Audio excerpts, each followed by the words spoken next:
برب الناس ملك الناس إله الناس من شر الوسواس الخناس الذي يوسوس في صدور الناس من الجنة والناس.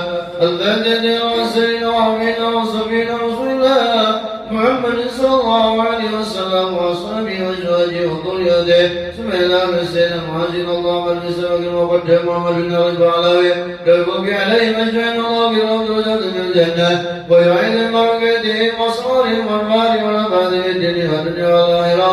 الفاتحة. أعوذ بالله من الشيطان الرجيم. بسم الله الرحمن الرحيم. الحمد لله رب العالمين الرحمن الرحيم مالك يوم الدين إياك نعبد وإياك نستعين اهدنا الصراط المستقيم صراط الذين أنعمت عليهم غير المغضوب عليهم ولا الضالين. الفجر وسجد نسبة المحققين علماء العابدين أينما كان المسرين رضينا وبقي بها أن الله يغفر لهم ويرحمهم درجات في الجنة ويعد بركاتهم وصالهم والوالهم ونفعهم في الدين والدنيا والآخرة. الفاتحة. أعوذ بالله من الشيطان الرجيم. بسم الله الرحمن الرحيم. الحمد لله رب العالمين الرحمن الرحيم مالك يوم الدين إياك نعبد وإياك نستعين اهدنا الصراط المستقيم صراط الذين أنعمت عليهم غير المغضوب عليهم ولا الضالين. الفاتحة وإيجادنا وامدادنا صيف الرطيب كتب الإرشاد ومسلما والبلاد الحمد الله بالعلاوي الحمد ورسوله وفروعه وذوي الحقوق عليهم أجمعين أن الله يغفر لهم ويرحمهم ودرجات في الجنة ويعيد علينا بركاتهم وأسرارهم وأنوارهم ونفاتهم في الدين والدنيا والآخرة. الفاتحة. أعوذ بالله من الشيطان الرجيم. بسم الله الرحمن الرحيم. الحمد لله رب العالمين الرحمن الرحيم مالك يوم الدين إياك نعبد وإياك نستعين اهدنا الصراط المستقيم صراط الذين أنعمت عليهم غير المغضوب عليهم ولا الضالين. الفاتحة. الله يرحم الحجاج والزوار والمسافرين من المسلمين في البر والبحر والجو أجمعين أن الله يسبهم سلامه ويردهم إلى أوطانهم سالمين غانمين معقول مرزوق بخير ورد والعافية وأن الله يطيل أعمارنا بطاعة الله وفضله ومرضى المشرق واشف مرضانا ومرضى المسلمين. Yang muslim yang dalam keadaan sakit semoga Allah berikan kesembuhan. Allah yaqbalu jannatan bidzalmihat ma dhara bil ghatam wal rahim wal 'asa wa madal muslimin ajma'in 'amma wa bil husn al khatimah inda al maut bil 'afiyah ila hadrat an nabi al mustafa rasulullah sallallahu alaihi wasallam. al Fatiha. A'udzu billahi minasy syaithanir rajim. Bismillahir rahmanir rahim. الحمد لله رب العالمين الرحمن الرحيم مالك يوم الدين إياك نعبد وإياك نستعين اهدنا الصراط المستقيم صراط الذين أنعمت عليهم غير المغضوب عليهم ولا الضالين. بسم الله الرحمن الرحيم. الحمد لله رب العالمين حمد الشاكرين حمد الناعمين حمد يوافي نعمه ويقيم مزيدا. يا ربنا لك الحمد كما ينبغي لجلالك وجهك الكريم العظيم سلطانك. سبحانك نوصي الثناء عليك كما نسيت ولك الحمد والرضا ولك الحمد إذا رضيت ولك الحمد بعد الرضا. اللهم صل وسلم على سيدنا محمد في الأولين وصل وسلم على سيدنا محمد في الآخرين وصل وسلم على سيدنا محمد في كل وقت وحين وصل وسلم على سيدنا محمد في الملأ الأعلى إلى يوم الدين وصل وسلم على سيدنا محمد حتى ترس الأرض ومن عليها وأنت خير الوارثين. اللهم نستحملك ونستعينك عدلنا وأبدلنا وأنفسنا وأموالنا وأحلنا وكل شيء أعطيتنا. اللهم اغفرنا وينفيك بك وأعمالك وجوارك من كل شيطان مريض وجبال عظيم وذي وذي ومن شر كل شر إنك على كل شيء قدير. اللهم اطلب بالتقوى والاستقامة وأعذنا المجيبات النظامة بالحال والمال إنك السميع الدعاء وصلى الله بجمالك وجلاله على سيدنا محمد صلى الله عليه وسلم وارزقنا يا قمر تعبد وبازل يا ارحم الراحمين. اللهم لا تدع لنا ذنبا لا غفرته ولا حما لا فرجته ولا ايما شتت ولا ضلال الا هديته ولا مريضا الا شفيته ولا حاجة من حوائج الدنيا هي رضا بها صائب هاجاتنا واصرع لنا جماعتنا امراض بصر عبد الدور وجمعها برحمتك يا ارحم الراحمين. ربنا افتح بيننا وبين قومنا بالحق وانت خير الفاتحين. ربنا آتنا في الدنيا حسنة وفي الآخرة حسنة وقنا عذاب النار وادخلنا الجنة مع الأبرار يا عزيز يا غفار يا رب العالمين. استجب دعانا يا الله استجب دعانا يا رحمن استجب دعانا يا رحمن يا رحيم. صلى الله على سيدنا محمد وبارك رب العزة عما يصفون سلام على المرسلين والحمد لله رب العالمين. اللهم نسألك رضاك والجنة ونعوذ بك من سخطك والنار. اللهم نسألك رضاك والجنة ونعوذ بك من سخطك والنار. اللهم نسألك رضاك والجنة ونعوذ بك من سخطك والنار. يا لما سبيلنا ذلك شدرانا وعافنا واعف عنا وكن لنا سوقنا. يا لما سبيلنا ذلك شدرانا وعافنا واعف عنا وكن لنا سوقنا. يا لما سبيلنا ذلك شدرانا وعافنا واعف عنا وكن لنا سوقنا. يا الله يا الله يا حسن الخاتمة يا الله بها يا الله بها يا الله بحسن الله بها يا الله بها يا الله بحسن الخاتمة. يا لطيف لا نجاوت بنا بما نجا إنك لطيف لا تجاوت بنا والمسلمين. يا لطيف لا نجاوت بنا بما نجا إنك لطيف لا تجاوت بنا والمسلمين. يا لطيف لا نجاوت بنا بما نجا إنك لطيف لا تجاوت بنا والمسلمين. يا من الغائبين بنا بما نرى يا من الغائبين سلمنا بما نرى يا من الغائبين نجنا بما نرى يا من الغائبين بنا بما نرى يا من الغائبين سلمنا بما نرى يا من الغائبين بنا بما نرى يا من الغائبين بنا بما نرى يا من الغائبين سلمنا بما نرى يا من الغائبين نجنا بما نرى. دعوه بها سبحانك اللهم وتحية بها السلام وآخر دعوانا أن الحمد لله رب العالمين.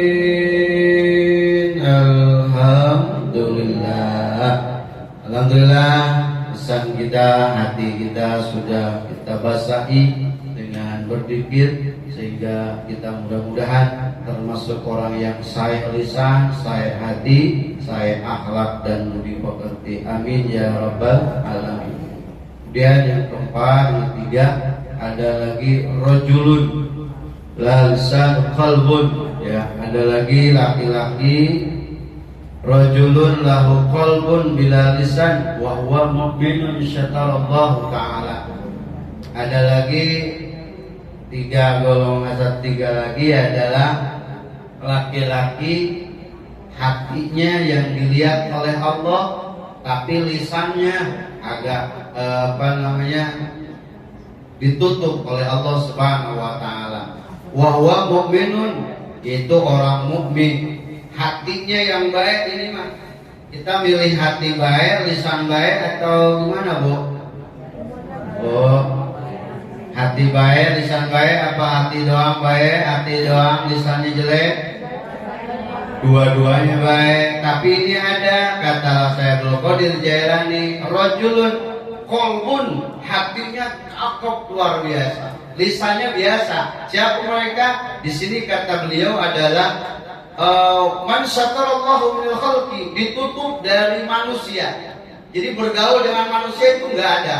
Makanya dikata Abdul Qadir Jailani, satarallahu ta'ala an khalqihi wa basyarah.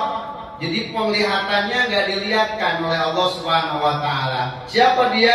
Min uyubin nafsi. Jadi aibnya itu ditutup oleh Allah. Bahkan ada kadang-kadang diperlihatkan, yaitu tidak lain tapi lihatin wa nawwara qalbahu wa arafahu azabil khalqatun nas.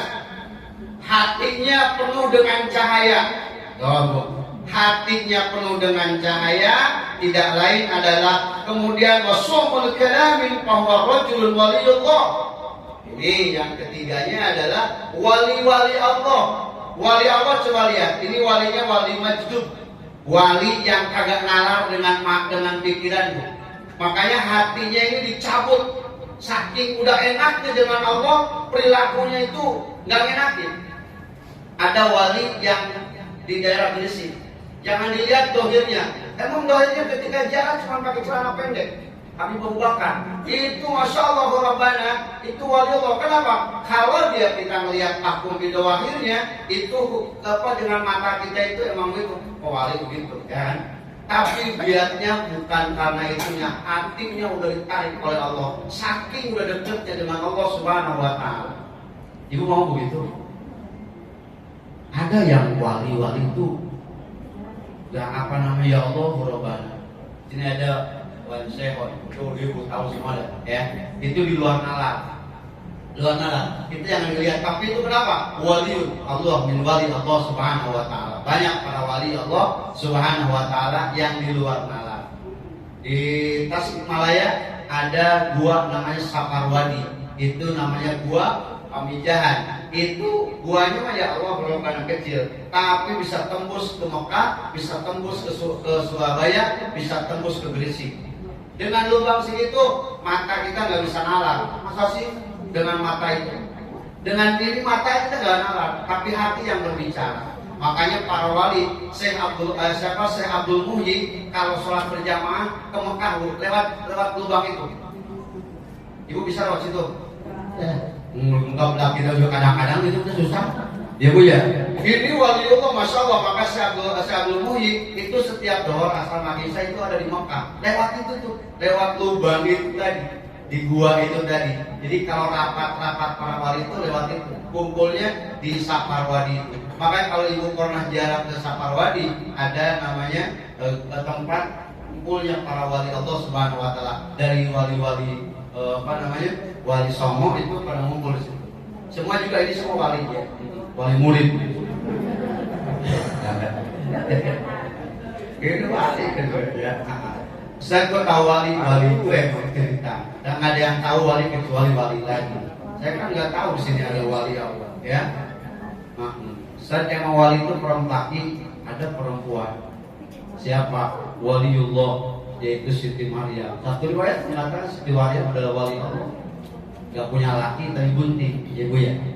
Hebat itu mah. Kenapa? Karena duduknya di mihrab. Siti Maryam itu mah. Tapi sekarang juga banyak yang gak mau kalah dengan Siti Maryam. Zono di laut.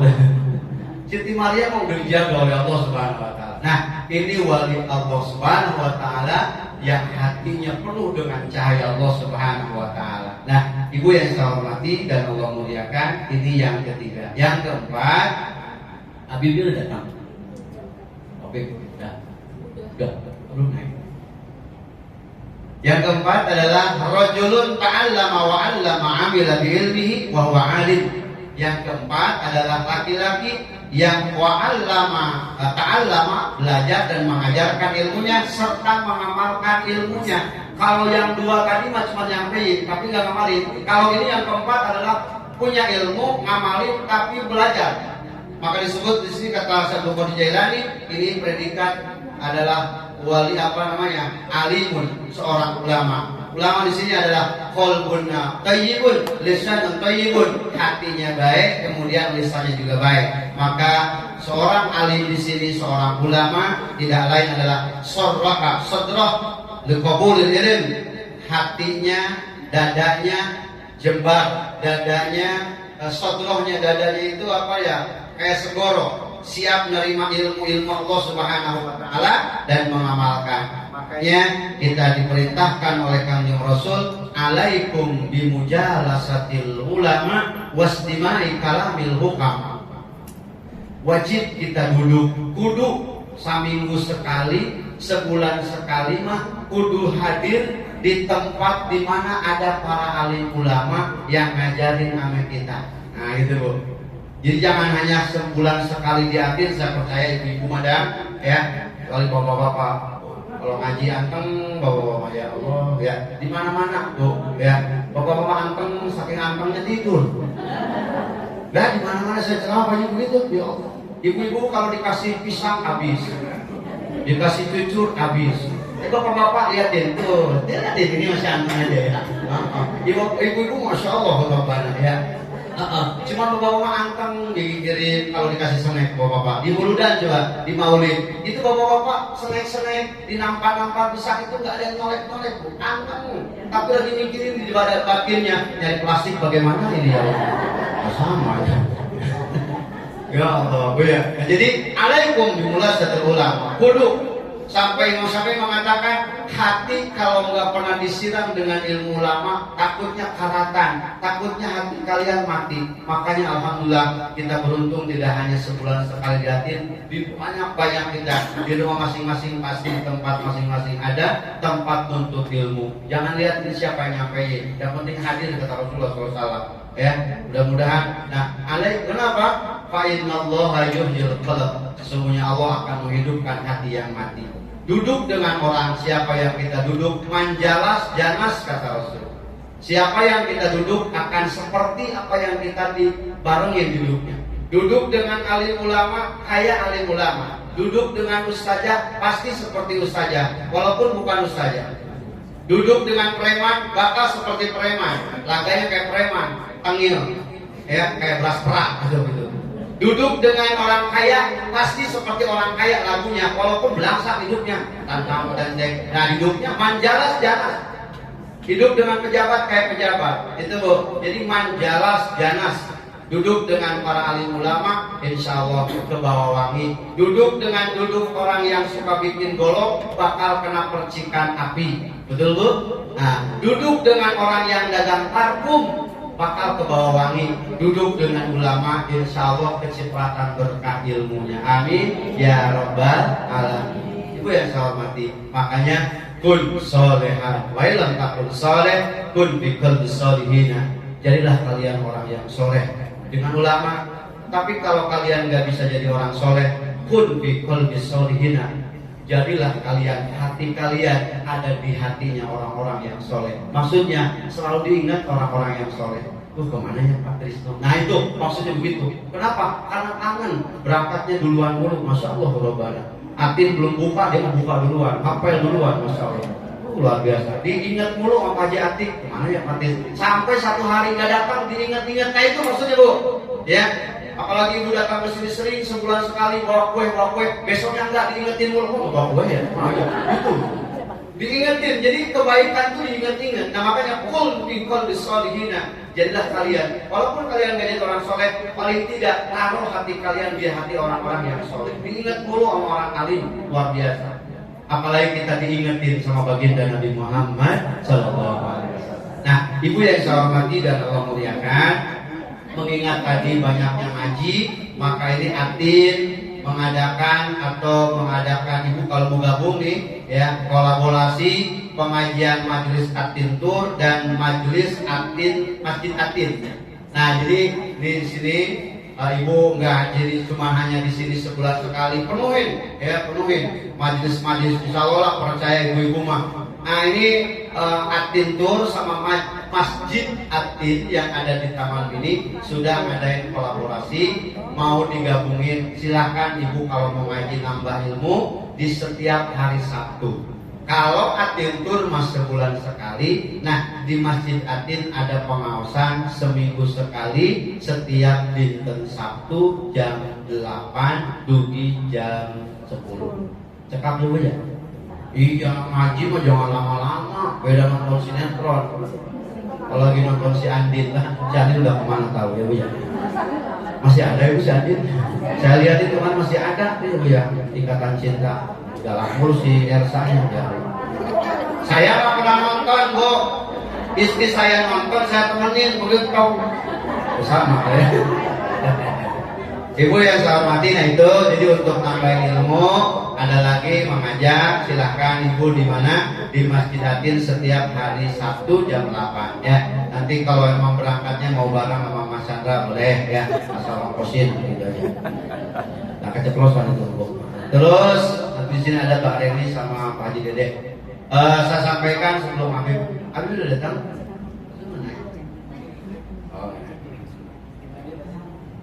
Kemudian saya sampaikan saldo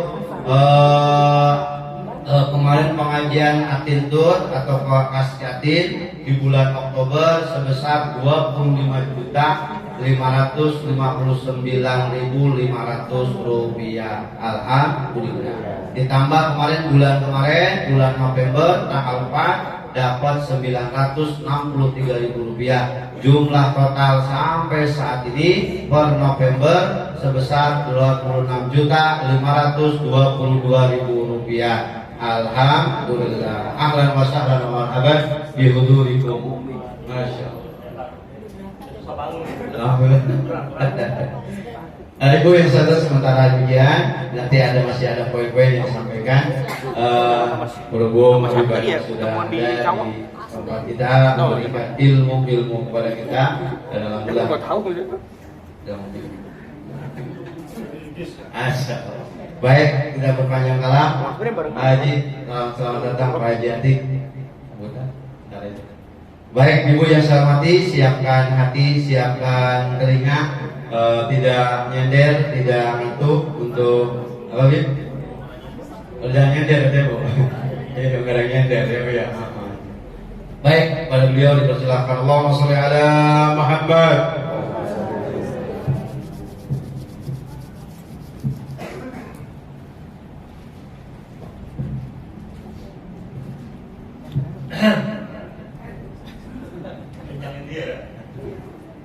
Bismillahirrahmanirrahim. Assalamualaikum warahmatullahi wabarakatuh.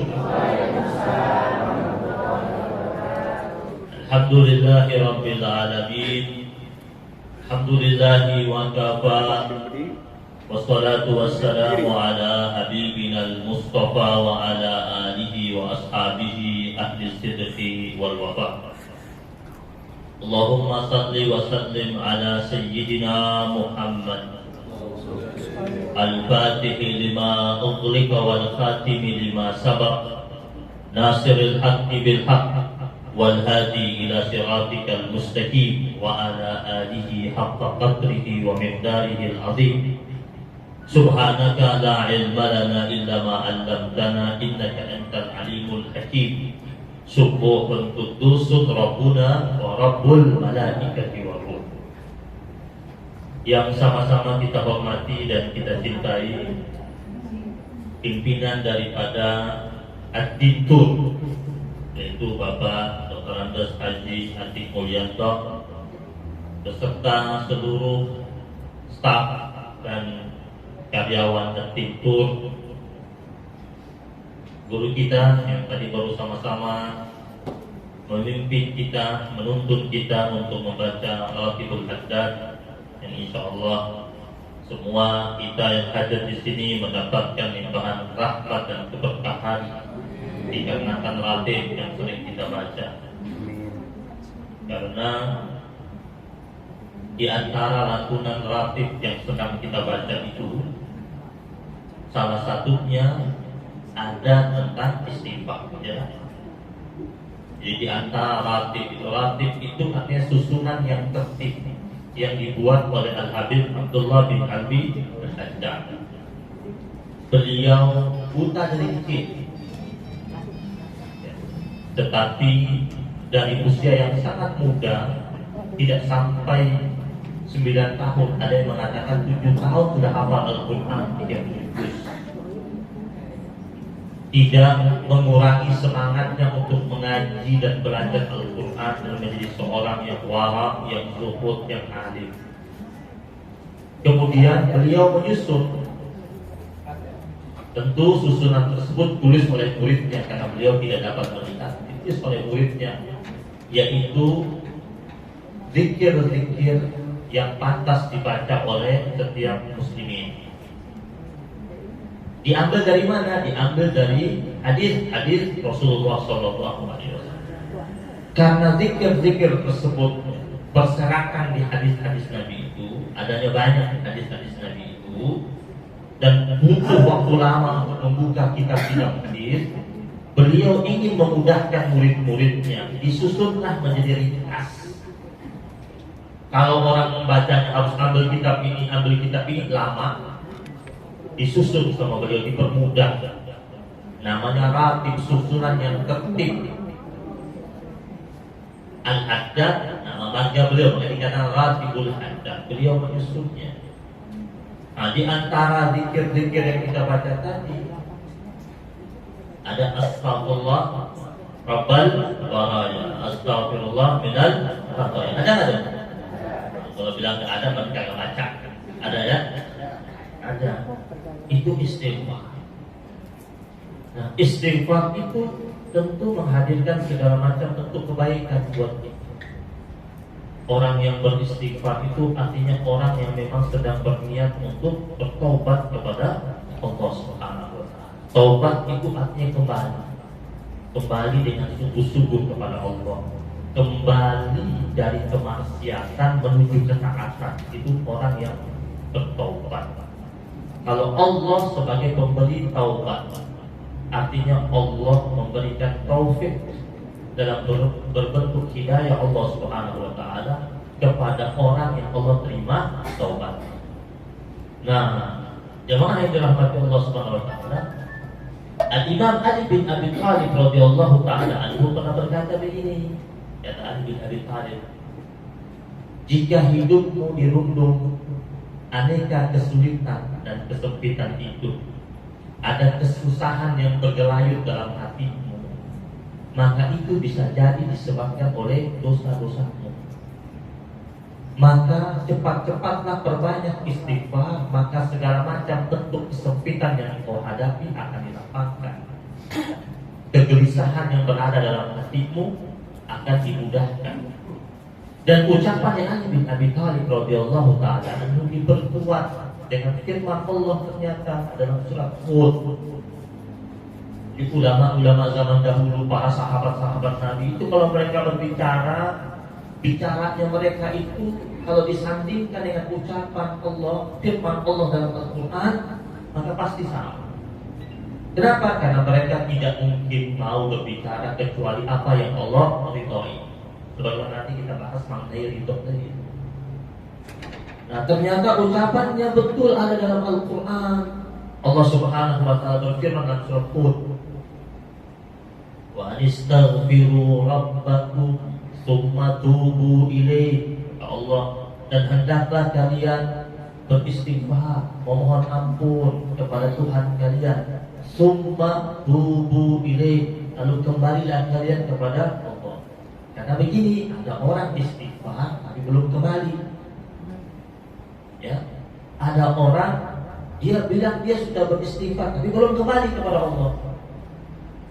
Contoh, ada orang duduk di nightclub sambil minum, sambil lihat orang lagi joget-joget. Terus orang yang dilihat lagi joget jatuh, terus dia bilang, astagfirullah, jatuh dia, istighfar dia, tapi dia agak keluar di nightclub. Udah kembali belum? Makanya ulama mengatakan tidak semua orang yang beristighfar itu bertobat. Artinya orang yang beristighfar belum tentu dia bertobat.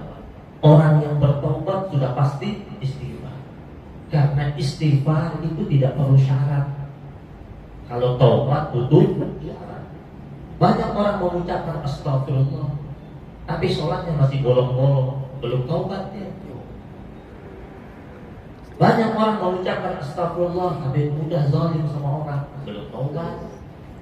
Makanya Allah bilang wa anistaghfiru rabbakum tsumma tubu ilaih. Rabbul iya. Wa anistaghfiru rabbakum tsumma tubu ilaih. dan hendaklah kalian beristighfar kepada Allah. Lalu kata Allah, lanjut dong, tubuh kembali kepada Allah dengan mengikuti segala macam bentuk perintahnya, jauhi larangannya. Apa yang didapatkan? Di situ Allah katakan, "Numatti'tum mata'an hasanan." Allah Subhanahu wa taala akan berikan kepadamu, kepada kalian mata'an hasanan, kenikmatan yang indah, kenikmatan yang baik. Ila ajalin musamma, sampai waktu yang telah ditentukan. Ulama sepakat mengatakan, ketika Allah mengatakan numatti'tum mata'an hasanan, Allah berikan nikmat di dunia sampai waktu yang telah ditentukan. Jadi orang yang beristighfar dan taubat sungguh-sungguh itu, dia sebelum mendapatkan nikmat yang melimpah dan begitu banyak di surganya Allah, dia sudah dapat di dunia numatti'tum mata'an hasanan. Itu janji Allah.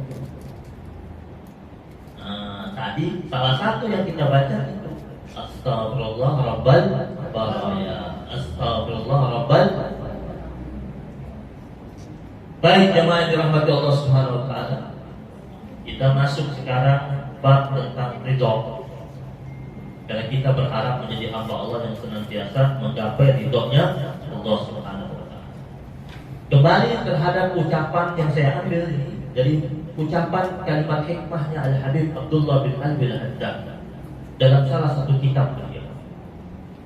Di beliau salah satu kitab yang beliau karang ada namanya Al-Hikam. Kitab Al-Hikam itu ada yang ditulis oleh Syekh Ibnu Atwa'il As-Sakandari. Ada juga kitab Al-Hikam yang tipis ditulis oleh Al-Habib Abdullah bin Alwi Al-Haddad. Kitab Al-Hikam juga. Jadi ada dua ulama yang cukup masyhur yang mengarang kitab Al-Hikam. Tentu tulisannya berbeda-beda. Yang kali ini saya mengambil Al-Hikam karangan Al-Habib Abdullah bin Alwi Al-Haddad.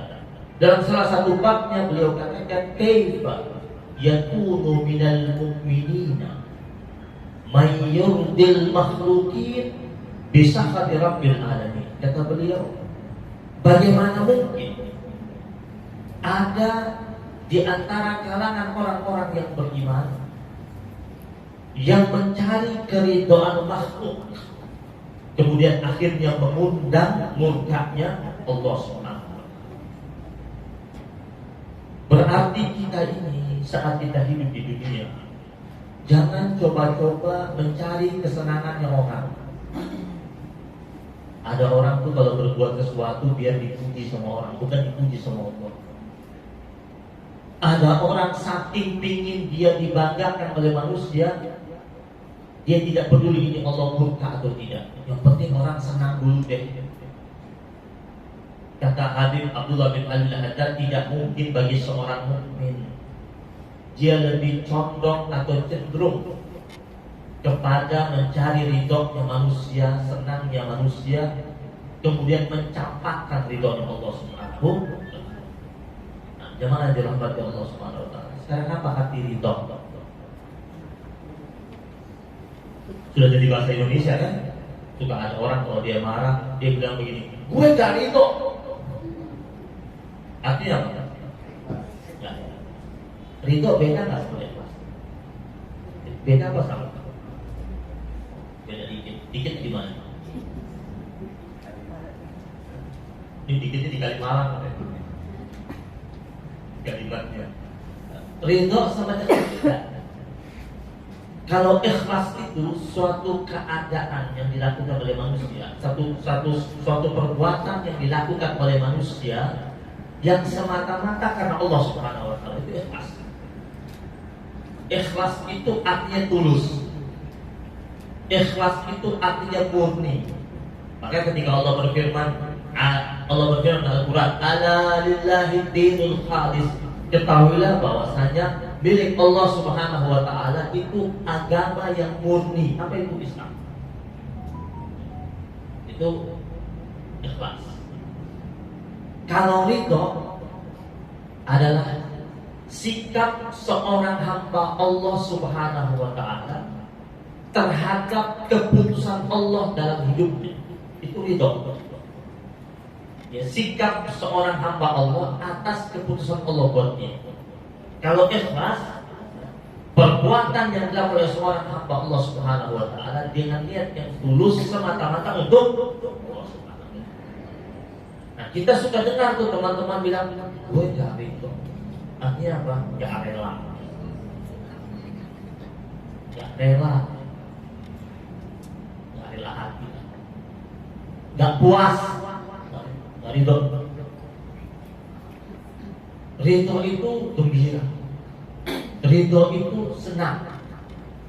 Maka dahulu Ali bin Abi Thalib radhiyallahu taala anhu menurut riwayat ketika beliau dinikahkan dengan putrinya Rasul Fatimah Az-Zahra, di acara ijab kabulnya itu, Ali bin Abi Thalib ketika Nabi mengatakan, "Aku nikahkan engkau wahai Ali dengan putriku Fatimah Az-Zahra."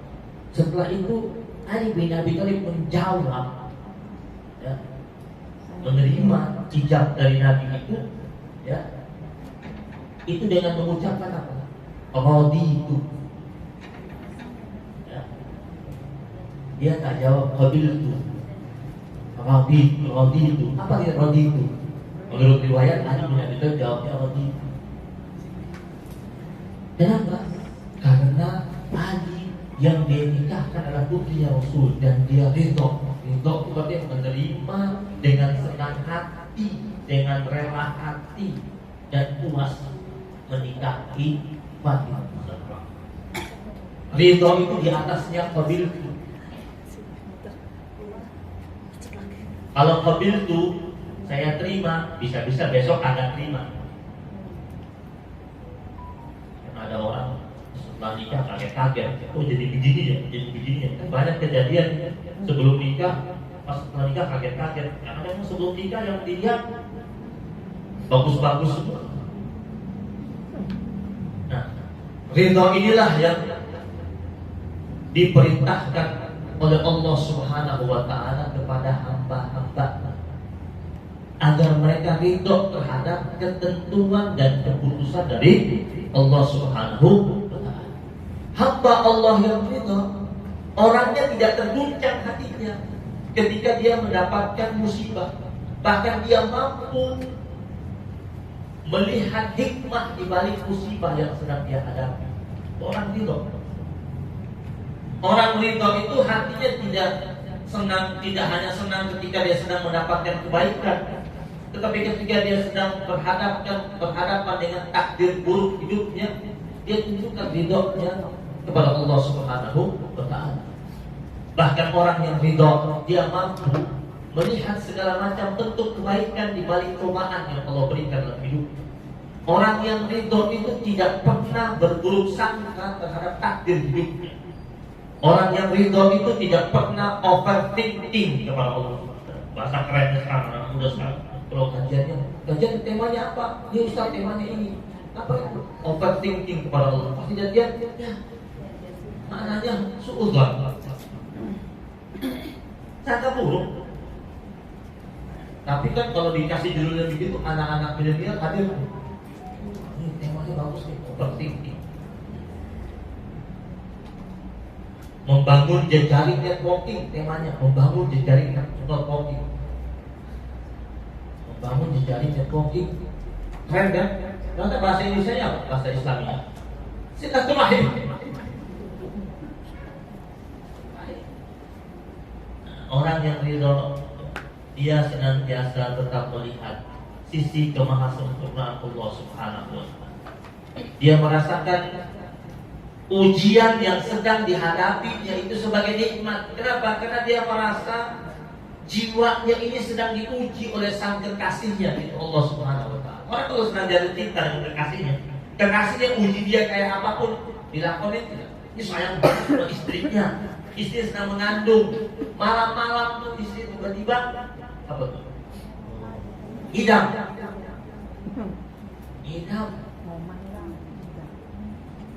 Jam 2 minta cari jamu monyet. Jamunya gak dapat monyetnya. Akhirnya belilah jamu air, bawa monyet nih, jamu nih monyet. Tapi kan dia keluar cari usaha. Cinta. Tengah malam Suaminya disuruh cari nasi padang, tapi disebut nasi padangnya harus nasi padang siang malam.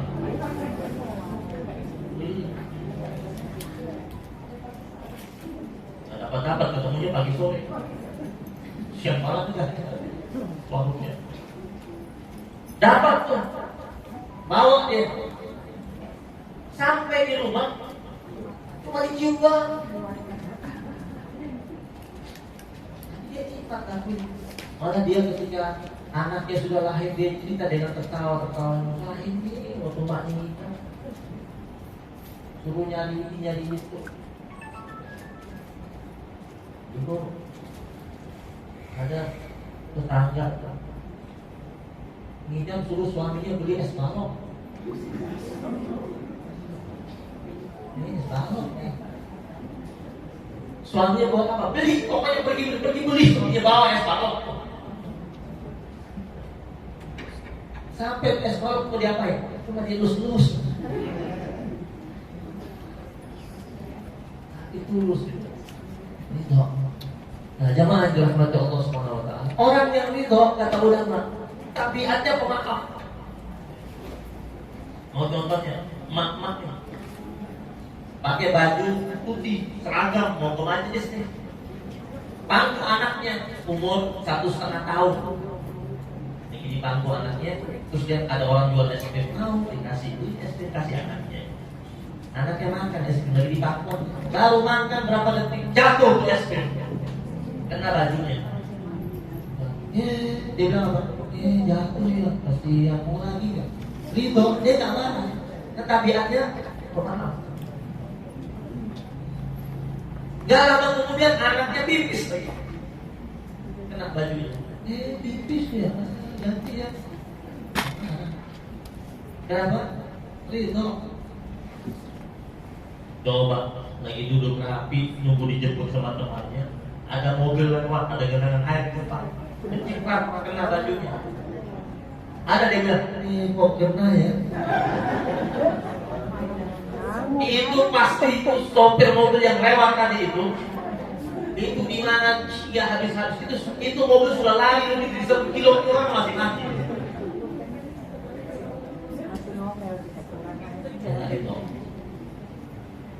Jadi orang yang ridho, Allah janjikan Allah akan berikan kepadanya kemenangan yang agung.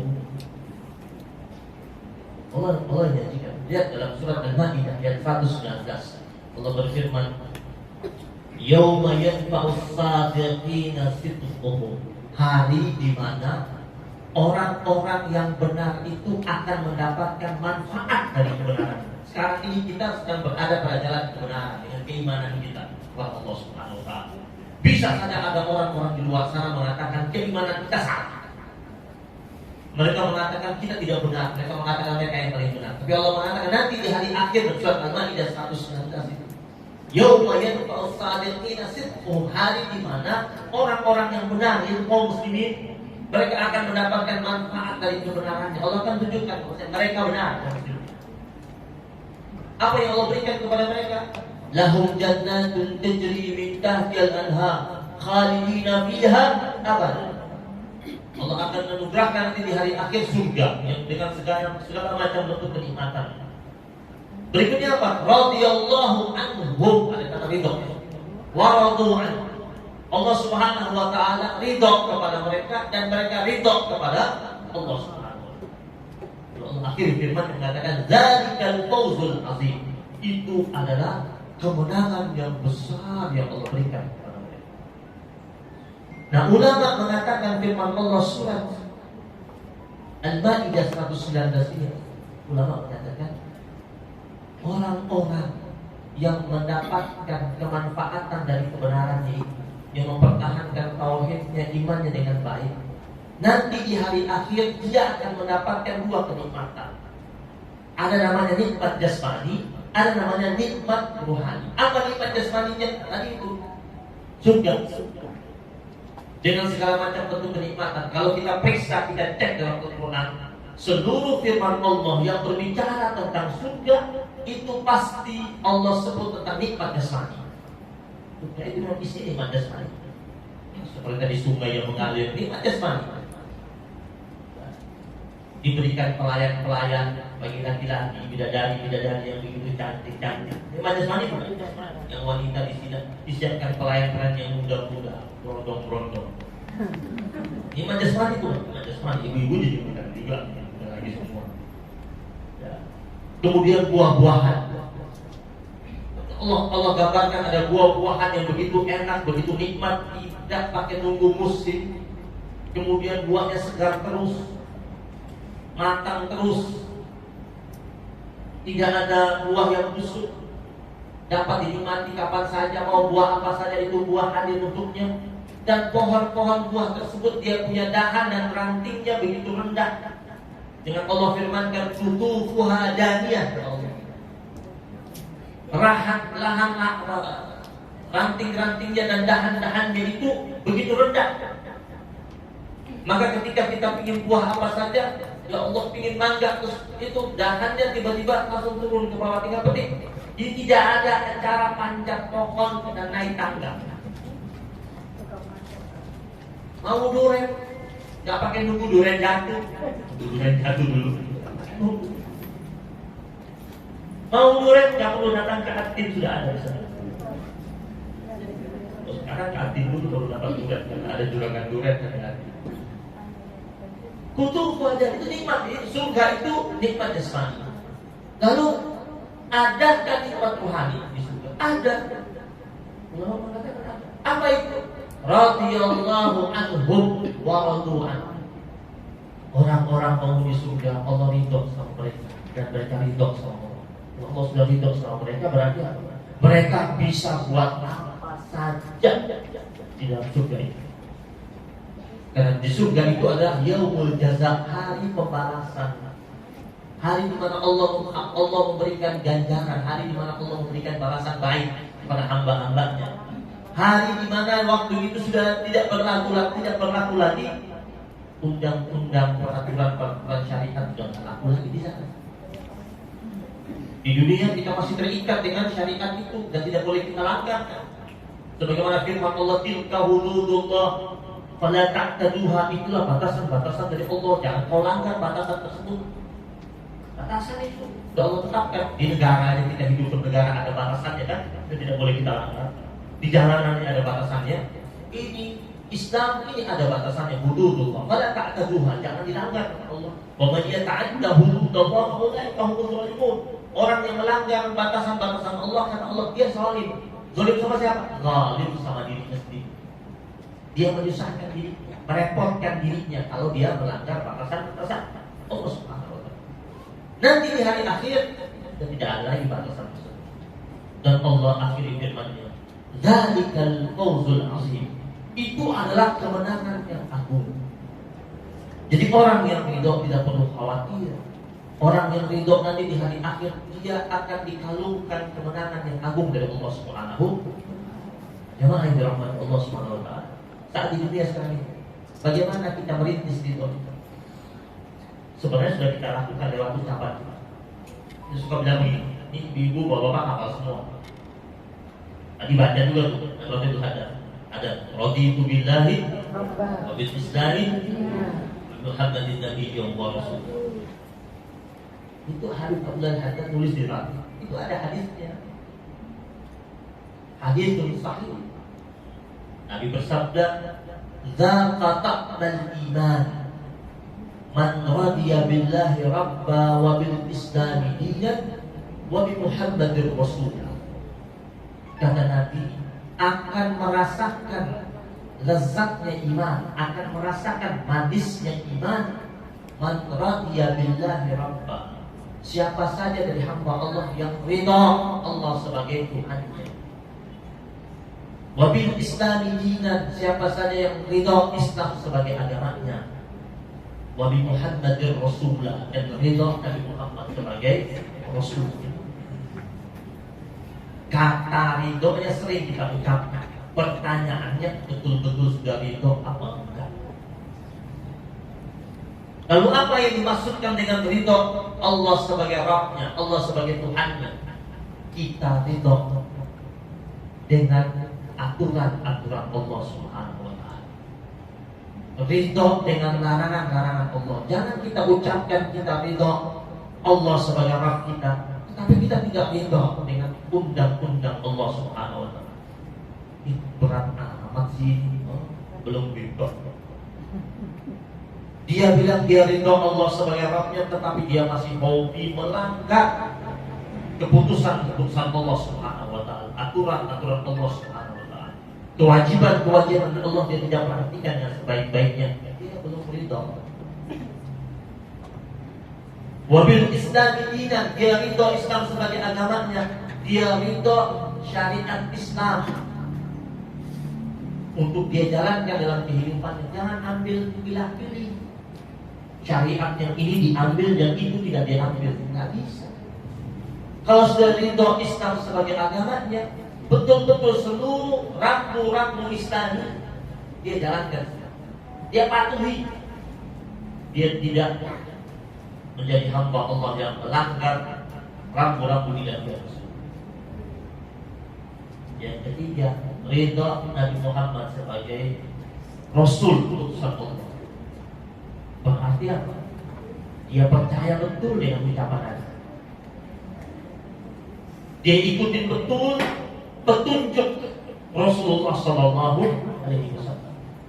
Karena Nabi pernah bersabda sama kita, wa khairul hajju Muhammadin Sallallahu Alaihi Wasallam. Sebaik-baiknya petunjuk adalah petunjuknya Nabi Muhammad Sallallahu Alaihi Wasallam. Kalau kita sudah tahu bahwasanya sebaik-baiknya petunjuk itu ada petunjuk dari Nabi Muhammad Sallallahu Alaihi Wasallam, dan dia sudah mengatakan bahwa saya ridho Nabi Muhammad dan Rasulullah, saya ridho Nabi Muhammad sebagai Rasul, berarti saya ridho tulus, betul-betul rela menjadikan Nabi Muhammad sebagai Rasul Allah Subhanahu Wa Taala, ikut betul-betul petunjuknya. Jangan ambil petunjuk dari yang lain, karena yang hidup sama Nabi, tetapi masih mengambil petunjuk dari yang lainnya, tidak mengambil petunjuk dari Nabi Muhammad Sallallahu Alaihi Wasallam, berarti dia belum betul-betul tuntas ridhonya kepada Rasulullah Sallallahu Alaihi Wasallam. Nah, ini yang sering kita baca, itu ikrar tentang ridhonya kita kepada Allah, kepada Islam dan kepada Rasul. Sekarang biasanya di majlis-majlis taklim tertentu suka ditambah itu ya, raditu billahi rabba wa bil islami dinan wa bi Muhammadin nabiyyan wa rasulan, terus wa bil qur'ani imama wa bil ka'bati qiblatan wa bil mu'minina ikhwana. Ditambah 3 lagi ya. Quran sebagai imam, dijadikan di depan kita, panduan kita, bacaan kita, rujukan kita, way of life kita. Kemudian wabil ka'bati qiblatan, Ka'bah sebagai kiblat, wabil mu'minina ikhwana, pokoknya seluruh orang mukmin itu ada saudara kita. Jadi apa saja yang dirasakan oleh orang mukmin yang lain, mereka sakit, kita ikut merasakan sakit.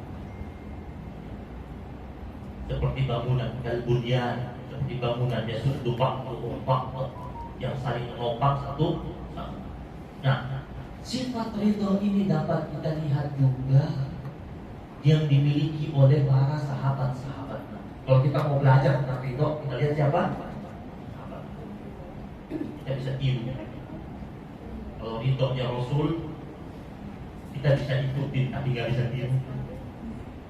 Ya, kita nggak bisa tiru persis Nabi, karena dia Rasulullah beda. Tapi sahabat-sahabat Nabi itu praktek ridhonya sudah bagus banget. Kita bisa ikuti mereka, bagaimana mereka mempersembahkan ridho mereka kepada Allah dan Rasul. Kenapa? Karena sahabat-sahabat Nabi itu adalah generasi terbaik yang Allah hadirkan di tengah-tengah kita. Orang yang betul-betul lahir dari madrasah agungnya Rasulullah Sallallahu Alaihi Wasallam. Bisa kita lihat dalilnya dalam Al-Quran, dalam surat Al-Hujurat. Itu ketika Allah berfirman kepada para sahabat-sahabat Nabi, Allah berfirman dalam Al-Quran, ditunjukkan oleh para sahabat-sahabat Nabi, tunjukkan Allah bilang bahwasanya wa'lamu anna fikum Rasulullah. Ketahuilah wahai para sahabat-sahabat Nabi, bahwasanya di tengah-tengah kalian ada Rasul. Kalau seumpamanya Rasul itu banyak mengikuti kemauan kalian, maka itu pasti akan menyulitkan kalian. Allah bilang sama kita ini, jangan sampai Nabi yang ikutin kita, kita yang ikutin Nabi. Allah bilang sama sahabat-sahabat Nabi waktu itu, kalian pokoknya patuh aja deh, jangan lawan Nabi, jangan bantah. Karena kejadian sebelumnya sudah pernah terjadi. Itu Bani Israel itu, mereka banyak tidak patuhnya kepada Nabi Musa.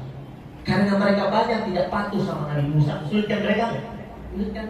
Nabi Musa suruh cari sapi, mereka banyak nanya, banyak ngatur. Akhirnya sulitkan mereka tidak? Sulitkan mereka. Nabi Musa bilang sama mereka, Allah Subhanahu wa ta'ala pesankan kepada saya untuk disampaikan kepada kalian, wahai Bani Israel, kalian liburnya hari Jumat. Mereka bilang sama Nabi Musa, tolong nego lagi sama Allah, bilang hari Sabtu. Mereka minta itu hari Sabtu. Mereka bilang hari Jumat itu ikan kurang banyak. Hari Jumat kita masih sibuk dengan urusan niaga kita. Sabtu aja deh. Nabi Musa baik hati, ikut mau mereka. Allah kasih juga hari Sabtu buat mereka. Akhirnya nyulitkan mereka juga. Mereka langgar itu. Dan mereka, di antara mereka ada yang Allah hukum mereka kuno, kira data khasiat. Mereka jadi kena yang hidup karena mereka melanggar aturan-aturan ilahiyah.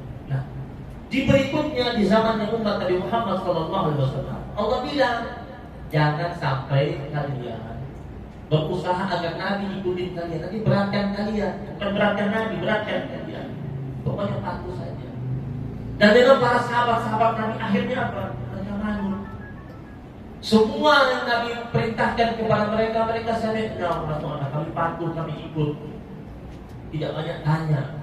Bisa dibayangkan waktu turun firman Allah larang untuk makan khinzir, makan daging. Ketika ayat itu turun, semua para sahabat Nabi gak ada yang tanya sama Nabi.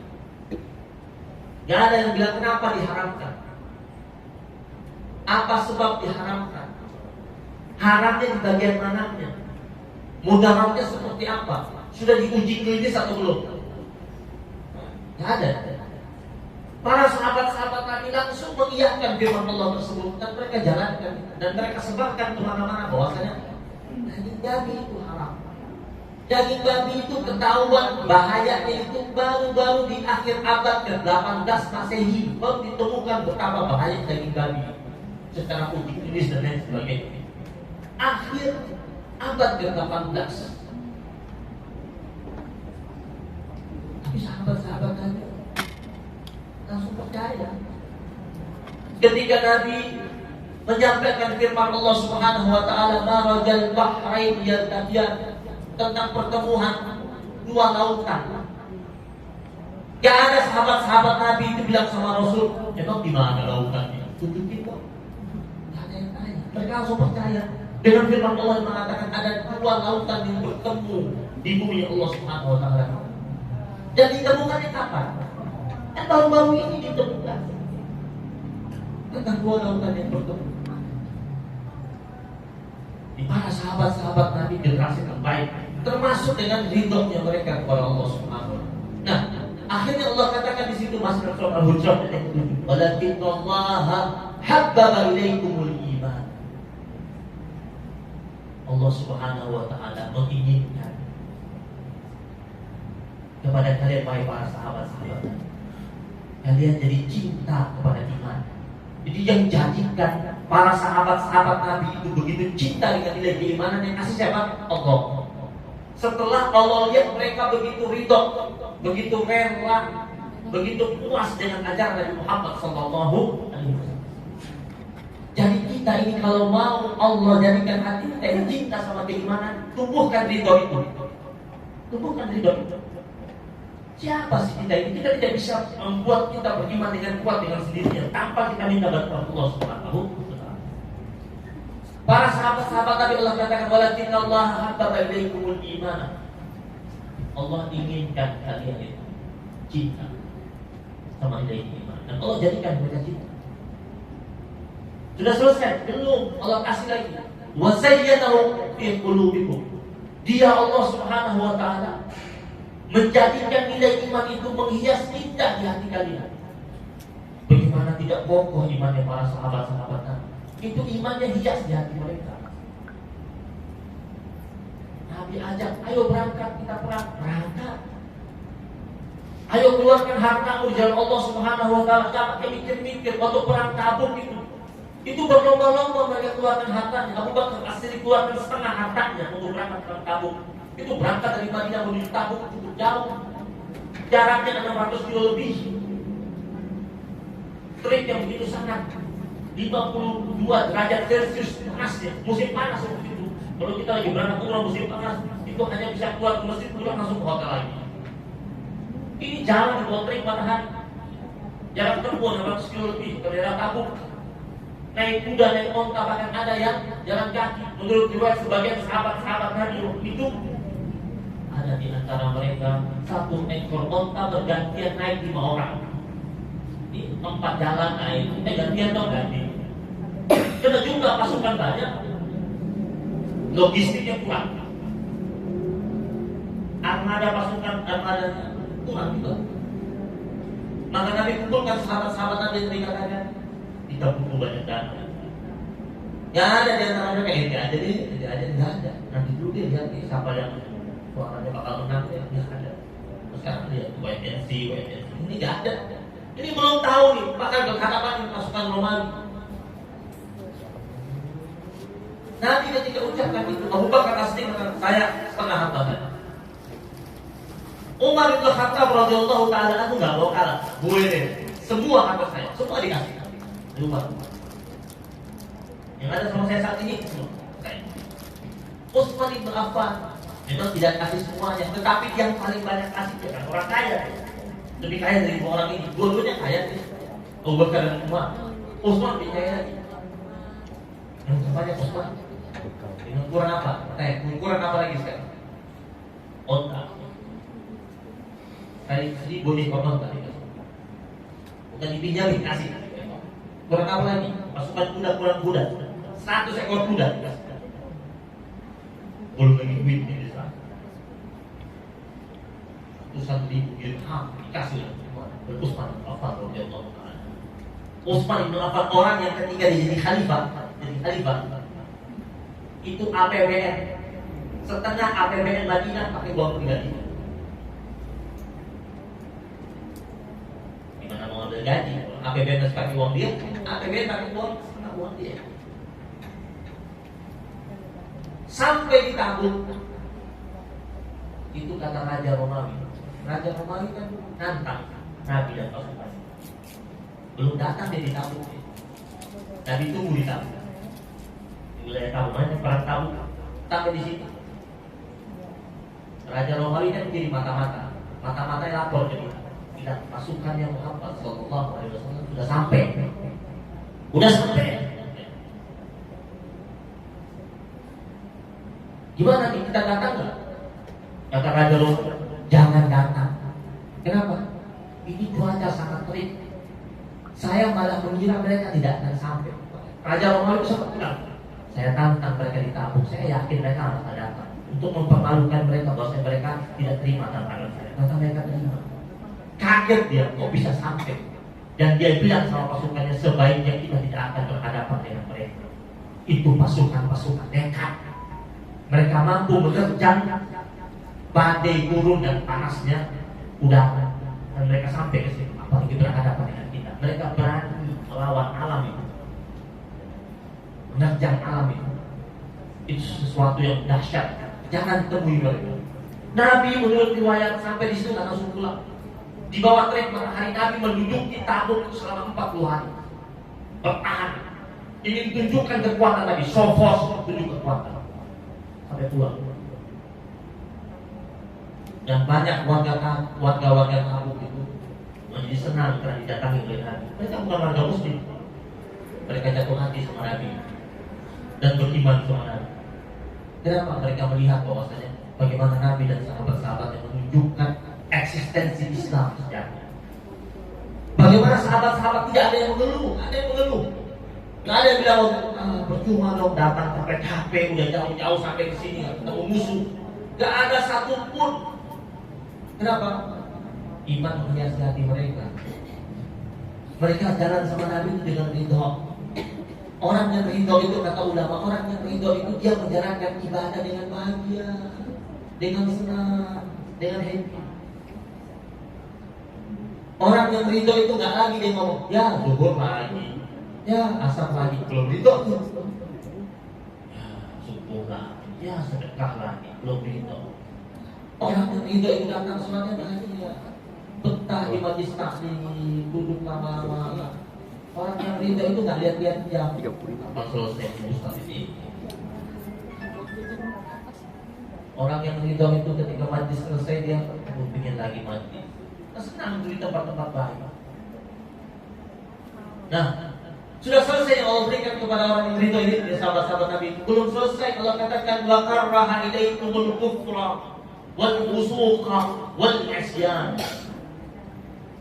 Allah Subhanahu wa taala jadikan di hati para sahabat-sahabat itu benci kepada kekafiran. Maka para sahabat-sahabat Nabi setelah mereka meluk agama Islam, mereka benci kepada kekafiran. Benci banget. Jangan mau lagi melakukan, bahkan menyesal terhadap kekafiran mereka dahulu. Wal fusuq, apa itu fusuq? Dosa.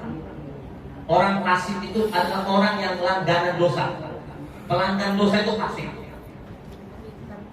Para sahabat-sahabat Nabi, Allah tunjukkan bagaimana ketika mereka ridho sama Allah, Allah jadikan hati mereka benci kepada kefasikan. Yang nanti mau buat dosa berhenti. Wal isyan, benci juga terhadap maksiat. Yang tadinya suka maksiat, tadinya suka minum, langsung dia benci. Jadi waktu firman Allah turun tentang larangan minuman khamar, ya. Turunnya itu bertahap. Pertama ya selalu nakal khamar. Yang kedua, ya ayyuhalladzina amanu la taqrabus sholata wa antum sukara. Turun itu.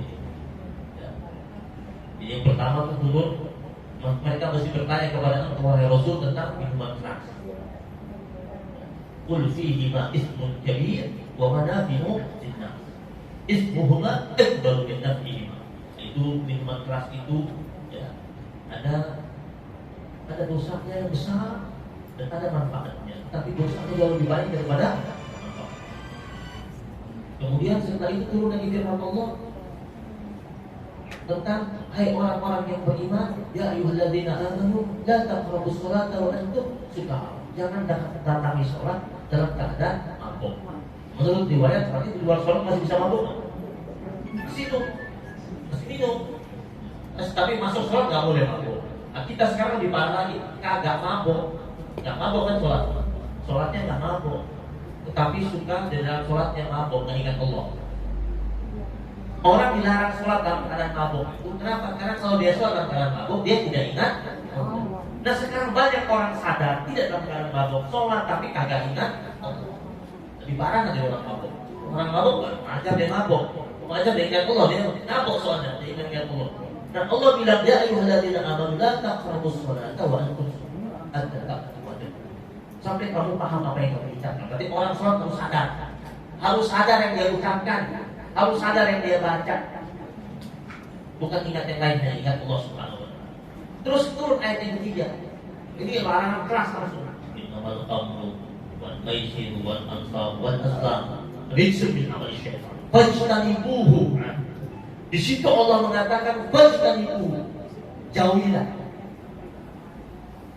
Artinya apa? Jangan dekat-dekat. Pegang botolnya kagak boleh, apalagi minum. Dekat-dekat juga nggak boleh. Jadi duduk-duduk sama peminum, tahu nih teman kita peminum, kalau bilang baik dari ibu jauh. Ya, cari rumah, usahakan jangan cari rumah yang rumahnya tempat dekat atau bertangga dengan orang yang suka bikin pesta-pesta, party-party ada minuman keras. Kalau mengatakan baik ibu. Baik ibu apa? Jadi pelayannya saya nggak peminum tuh hanya melayani. Baik ibu boleh punya mobil rental box dipakai untuk kirim-kirim berkerat-kerat Arab. Nah, Pakistan itu sudah tahu dipakai untuk tomat, cari yang lain, antara yang lain. Tidak boleh. Punya kontrakan, punya gudang-gudang banyak kontrakannya. Datang orang sewa dengan harga yang 3 kali lebih mahal, datang untuk simpan barang-barang impor. Dan ternyata barang-barang impor itu adalah minuman-minuman keras yang mewah, yang mahal, disewa. Punya Pak Haji lagi. Saya mau sewa nih, rezeki, masya Allah rezeki ini bagus nih, 3 kali kontrakannya, pakai buat daftar umroh lagi. Kalau tahu dipakai untuk simpan itu, tolak. Karena Allah mengatakan Pakistan itu, kita lihat generasi sahabat. Ketika ayat ini turun, menurut riwayat ayat ini ketika turun, sebagian sahabat dengar langsung dari Nabi, sebagian yang lain dengar. Menurut riwayat waktu itu, sebagian sahabat Nabi ada beberapa orang lagi duduk-duduk di rumahnya Abu Talha. Waktu itu mereka sedang minum-minum. Lagi minum. Di rumahnya Abu Talha itu ada waktu-waktu tertentu, waktu itu dibikin untuk party.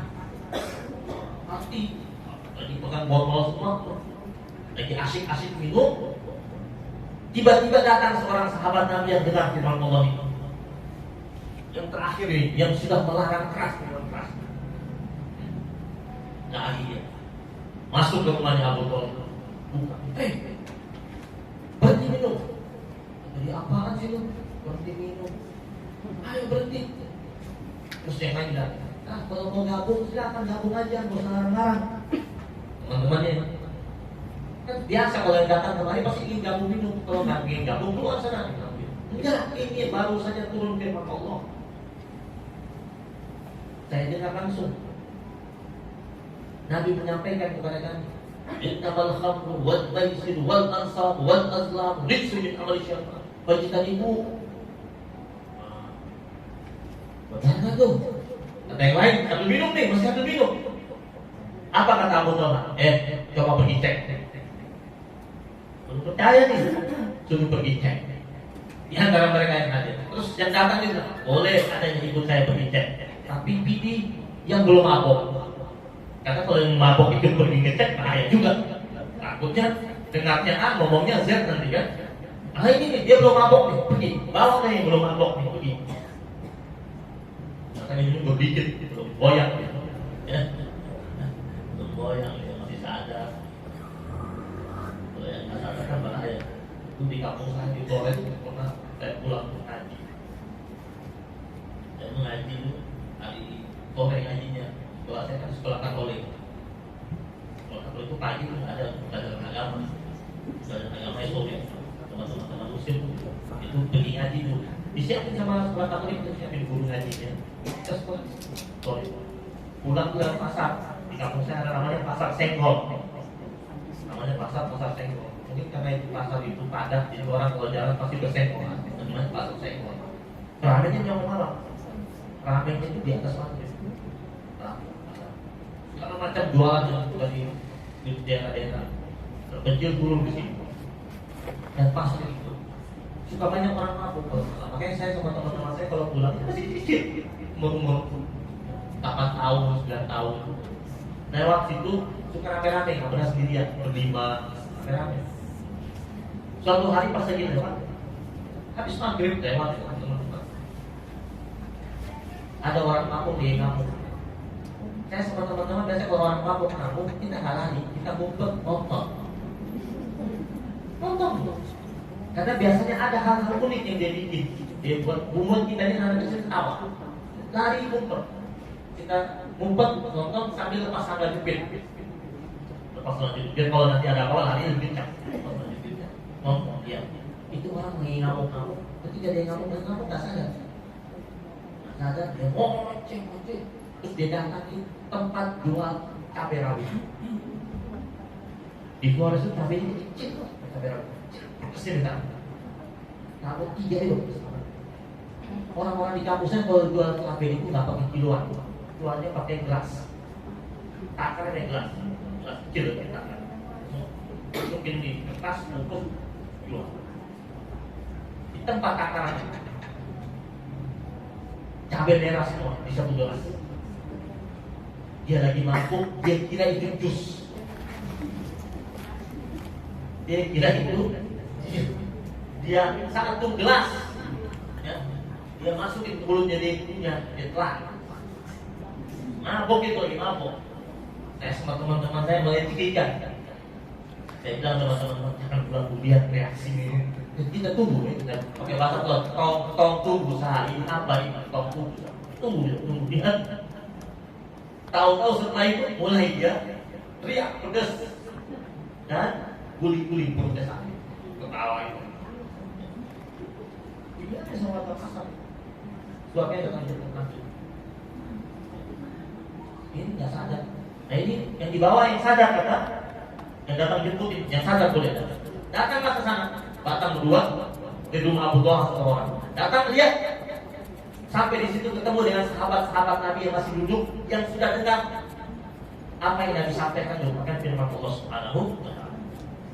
Akhirnya mereka bilang betul, baru saja firman Allah itu tentang larangan minuman keras.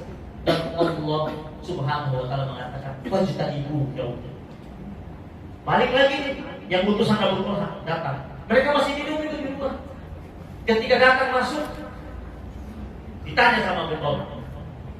Karena yang traktir mereka Abu Talha, kok gerakan kayak raya. Yang di kemudian hari menikah sama Ummu Sulaim, ibunya Anas bin Malik. Abu Talha ini di kemudian hari itu ayah tirinya Anas bin Malik. Makanya kalau kita ketemukan hadis, sering kita ketemukan hadis itu riwayatnya berdua. Abu Talha sama Anas ini sering berdua dalam kitab-kitab Riyadhus Shalihin. Itu memang ya anak sama bapak tirinya. Masuk ke rumah Abu Talha, kata Abu Talha, gimana? Masih pergi botol? Kalau begini, gimana? Benar, sudah turun ke rumah Allah. Apa yang Abu Talha katakan? Dilihat sahabat-sahabat. Dia bilang apa? Stop. Gak ada sahabat Nabi. Nanti dulu Abu Talha, tanggung nih. Enggak, stop. Lepas. Terus kata dia, botol-botol yang lain masih banyak di belakang, yang belum masih disegel, keluarkan semua, hancurkan, hanguskan. Ini toh.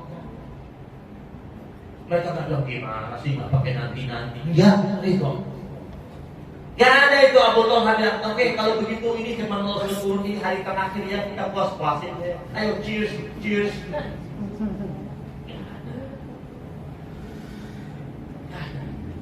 Keluarkan semua. Bahkan menurut riwayat ada di antara sahabat-sahabat Nabi di situ yang habis minum, mereka masukin dua jarinya ke mulut, dikorek-korek sampai dia muntah. Dan mereka mengatakan, Al-ana ya Rabb, Al-an ya Allah, sekarang kami berhenti, sekarang gitu. Sama seperti Umar Ibn Khattab yang mengatakan, sekarang kami stop. Langsung gitu. Makanya Allah mengakhiri firman Allah di surat Al-Hujurat ayat yang ke-7, ulaika humur rasyidun. Mereka itu para sahabat-sahabat itu adalah pengikut jalan yang lurus, namanya rasyidun. Jadi artinya seluruh sahabat-sahabat Nabi itu jamaah sekalian itu semuanya rasyid. Semua sahabat-sahabat Nabi itu rasyid, pengikut jalan yang lurus. Makanya kita sering dengar ada kalimat khulafa ar-rasyidin. Khulafa ar-rasyidin itu karena mereka sahabat Nabi yang rasyid ini jadi khalifah, maka mereka ditambah di depannya sebagai khulafa rasyidin, para pemimpin pengganti Rasul dan pemimpin negara yang mengikuti jalan yang lurus. Terus sahabat-sahabat yang lain yang selain yang tempat ini rasyid juga. Kalau ada orang namanya rasyid, dia harus bertanggung jawab sama namanya rasyid, itu harus lurus dia. Namanya rasyid bengkok-bengkok, bilang itu ganti nama, jangan rasyid lagi, itu bengkok-bengkok. Dia harus lurus. Karena para sahabat-sahabat tadi Allah katakan ulaika humur rasyidun. Mereka itu adalah orang-orang yang mengikuti jalan. Nah, kita tentu berusaha untuk ambil pelajaran ridho dari sahabat Rasulullah SAW. Bagaimana kalau nggak ridho di hati? Ini ada hadis qudsi. Hadis qudsi yang merupakan ancaman Allah Subhanahu wa Ta'ala. Ya, ancaman Allah. Hadis itu cukup keras.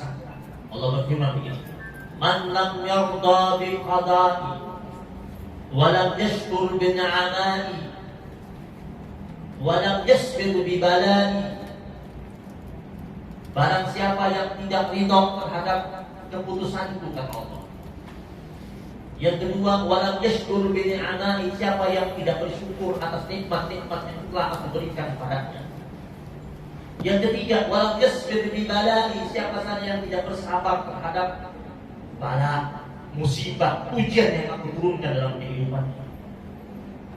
Kata Allah, "Falyakhruj tahta samani." Makanya hendaknya orang tersebut dia keluar deh dari bawah langit bumi. Dari bawah kolong langit.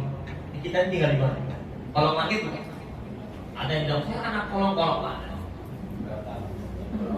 Anak kolong yang kecil. Ini kita ini anak kolong semua. Kolong langitnya Allah.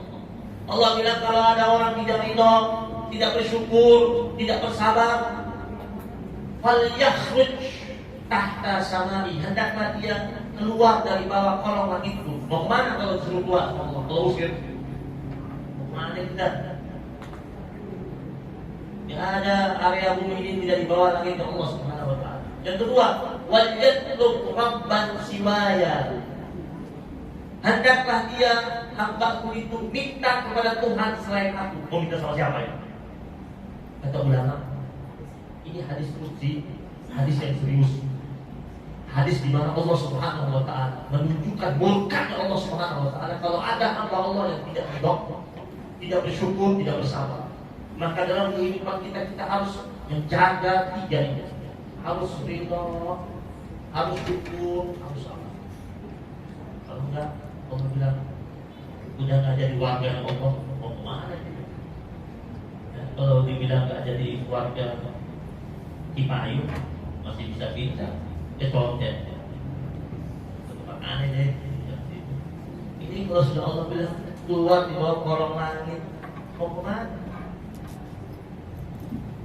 Terus ikut ridho gimana ikut ridho? Nah ini ada kisah Nabi Musa alaihissalam. Nabi Musa, kan Nabi Musa ini kan punya keistimewaan. Dia itu boleh ngobrol sama Allah. Wa kallama Allahu Musa taklima. Maka dia mendapatkan julukan sebagai Kalimullah. Kalau Nabi Ibrahim kan Al-Khalil, kekasih Allah. Nabi Musa Kalimah. Nabi Musa alaihissalam, dia pernah tanya sama Allah, ya Allah, ya Rabb, tunjukkan kepadaku amalan yang dengan amalan tersebut engkau jadi ridho kepada. Apa jawaban Allah? Kata Allah, wahai Musa, tidak ada. Dan Musa kaget. Allah suruh kita untuk menggapai ridhonya Allah Subhanahu wa taala. Tapi ketika saya tanya amalan apa yang dapat saya buat sampai Allah bisa ridho kepada saya, kok Allah bilang tidak ada? Gimana kamu bisa dapat ridhonya Allah sedangkan amalannya tidak ada? Terus Allah berfirman kepada Nabi Musa, wahai putra Imran, keridhaan aku Allah terhadapmu tergantung dengan keridhaan engkau kepada keputusanmu. Saya ulangi, Allah bilang sama Nabi Musa, keridhaan Allah Subhanahu wa taala kepada hambanya tergantung terhadap ridhonya sang hamba terhadap keputusan Allah Subhanahu wa taala. Berarti ridho itu sikap. Kalau kita sudah menunjukkan betapa kita ridho terhadap ketentuan Allah, keputusan Allah dan kehidupan, takdir baik atau takdir buruk, disitulah Allah Subhanahu wa taala menurunkan ridho kepada kita. Dalam sebuah riwayat hadis dari Anas bin Malik radhiyallahu taala, di mana Nabi pernah bersabda, "Idza ahabballahu qauman ibtalahum." Jika Allah Subhanahu wa taala sedang cinta kepada suatu kaum, Allah akan uji kaum tersebut. Lalu kata Rasul, kalau mereka ridho, makin rodu. Jika mereka ridho terhadap ujian yang sedang Allah berikan kepada mereka, maka Allah bakal ridho sama mereka. Tetapi jika mereka mengeluh, mereka protes kepada Allah Subhanahu wa taala, maka Allah akan menurunkan murkanya kepada mereka. Ini ujian yang Allah hadirkan kepada kita, bentuk cinta Allah, dan Allah sedang menguji tingkatan keimanan kita.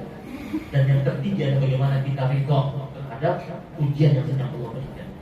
Dan semoga kita menjadi hamba Allah Subhanahu wa taala yang senantiasa mampu menjemput ridhonya Allah Subhanahu wa taala. Mari sama-sama baca. Raditu billahi rabban wa bil islami dina wa bi Muhammadin nabiyyan wa rasula. Raditu billahi rabban wa bil islami dina wa bi Muhammadin nabiyyan wa rasula. Raditu billahi rabban wa bil islami dina wa bi Muhammadin nabiyyan wa rasula. Terakhir, ada doa yang pernah dibaca sama Nabi dan didengar oleh Aisyah.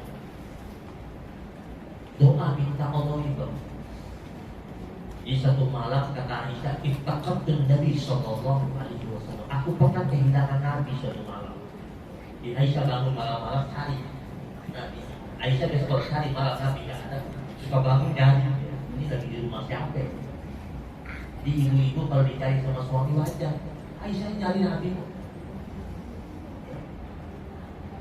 Di suami itu kalau dicari sama istri wajar, jangan marah-marah. Jangan banyak istri, satu kan. Dicari. Tapi Nabi itu ketika dicari sama Aisyah, ketemunya di mana? Aisyah ketemu Nabi di ruangan sebelah. Ketemunya di ruangan sebelah. Lagi ngapain? Lagi sholat. Bapak-bapak, mak lagi nyari. Ketemunya di mana? Di warkop, warung kopi. Atau pas bangun tadi nggak ada, ternyata lagi nonton bola. Dan Nabi dicari lagi sholat. Terus Aisyah dia lihat Nabi sedang berkumpul. Kata Aisyah, "Fa'innahu raqi'un aw sajidun." Fa'iza huwa raqi'un aw sajidun. Aku temui dia dalam keadaan rukuk dan sujud. Karena Aisyah menanti Nabi sampai selesai sholat. Dia dengar Nabi bermunajat kepada Allah. Di situ ucapan Nabi, "Allahumma inni a'udzu biridhaka min sakhatik." Ya Allah, aku berlindung dengan menggunakan ridho-Mu dari murka. Pindah banget.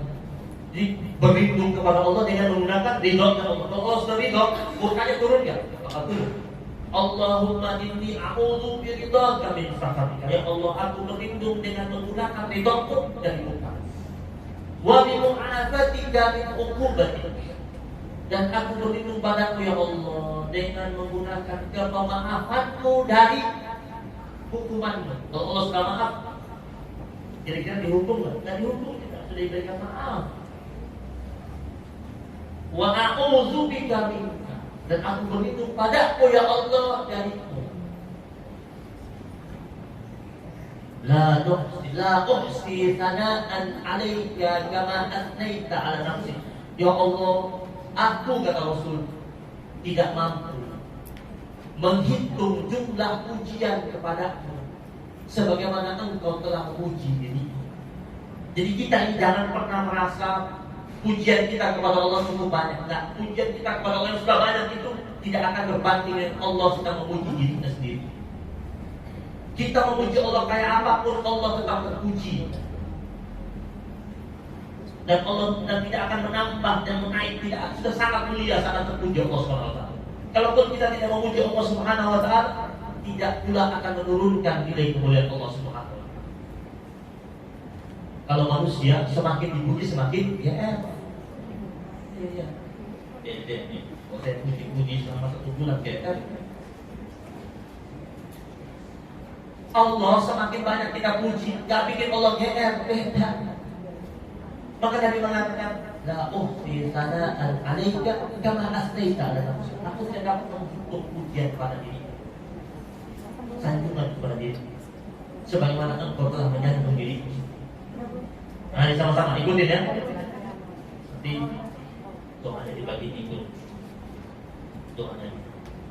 Allahumma inni a'udzu biridhaka min sakhatika wa bi mu'afatika min uqubatika wa a'udzu bika minka La uqsi Hana'an alaika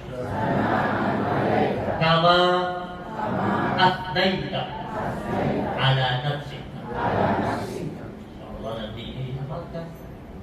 Kita berusaha menjemput ridhonya Allah sampai dengan memohon kepada Allah Subhanahu wa ta'ala.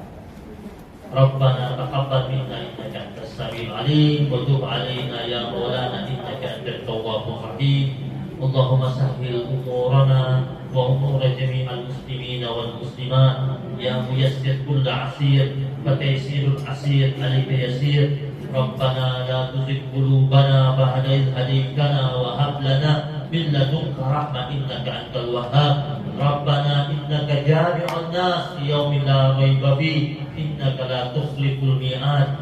Rabbana atina min ladunka rahmatan wa hayyi lana min amrina rashada. Allahumma ij'al istima'ana hadha jam'an marhuma waj'al tafarruqa min ba'dina tafarruqan ma'suma. Rabbana atina fid dunya hasanah wa fil akhirati hasanah wa qina adzabannar wa adkhilna jannata ma'al abrar ya aziz ya ghaffar ya rabbal alamin. Biqadri subhana rabbika rabbil izzati amma yasifun wa salamun alal mursalin walhamdulillahi rabbil alamin. Subhanallahumma bihamdika asyhadu an la ilaha illa anta astaghfiruka wa atubu ilaik. Wabillahi taufiq wal hidayah wa ridha wal inayah wal afu minkum.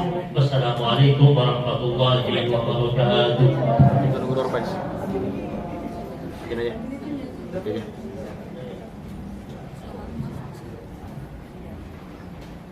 Baik Bapak Ibu sekalian, yang alhamdulillah sudah mendapat ilmu. Semoga kita mendapat ridho Allah Subhanahu wa ta'ala. Kalau udah Allah ridho, insya Allah apapun akan enak ya Bu ya. Ibu mudah-mudahan sedekah yang diberikan Ibu Allah berridho. Nah, saya kalau sekarang Ibu nanti ada sedekah, apapun yang ada dipakai di Ibu masukin ke kotak, ada cincin masukin biar ridho. Ibu ridho nggak cincinnya di kotak? Tuh katanya mau amalin ilmunya, ini kada tawa aja adanya. Nah itu tuh itu ada tuh. Nah itu pokoknya ada gelang masukin di situ. Pak Atik ridho banget tuh, ya Allah udah ya. Nah, pokoknya ada gelang, ada ATM masukin situ. Ya ridho. Ibu ridho nggak kalau ATM masuk ke situ? Nggak ridho loh. Baik. Ya. Belum sholat zuhur, nanti Habib bikin kuis. Ya, Bu ya, pertanyaan. Kalau Ibu mau nanya, ada yang nanya dulu. Udah paham apa? Udah. Nanti Habib ada pertanyaan. Di sini ada ada 5 pertanyaan. Nanti Habib mengeluarkan soal ataupun pertanyaan, Ibu yang jawab. Ibu ya, Bapak juga boleh. Siapa? Diam-diam baik, Bapak-bapak angkat aja hajinya ya Allah. Silakan Habib. Ya, pertanyaan pertama Habib. Pertanyaan yang pertama, jelaskan secara bahasa arti ridho. Silakan. Ayo Bu. Bapak-bapak juga silakan Pak. Lagi UAS. Ayo Bu. Pertanyaan lagi UAS. Nah ini Ibu ini. Nah, udah angkat tangan dia. Segini aja angkat. Ada deh ada.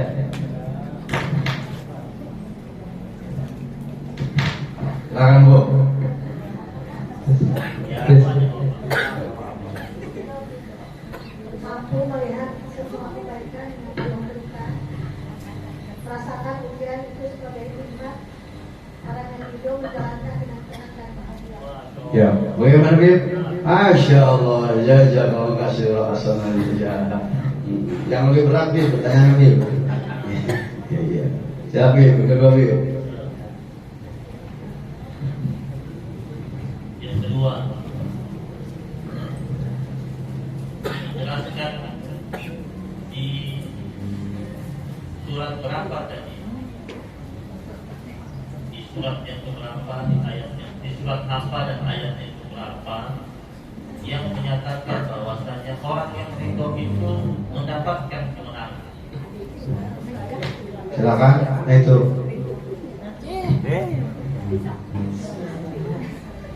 Al-Maidah 119. Lebih. Iya. Coba bacakan Ibu.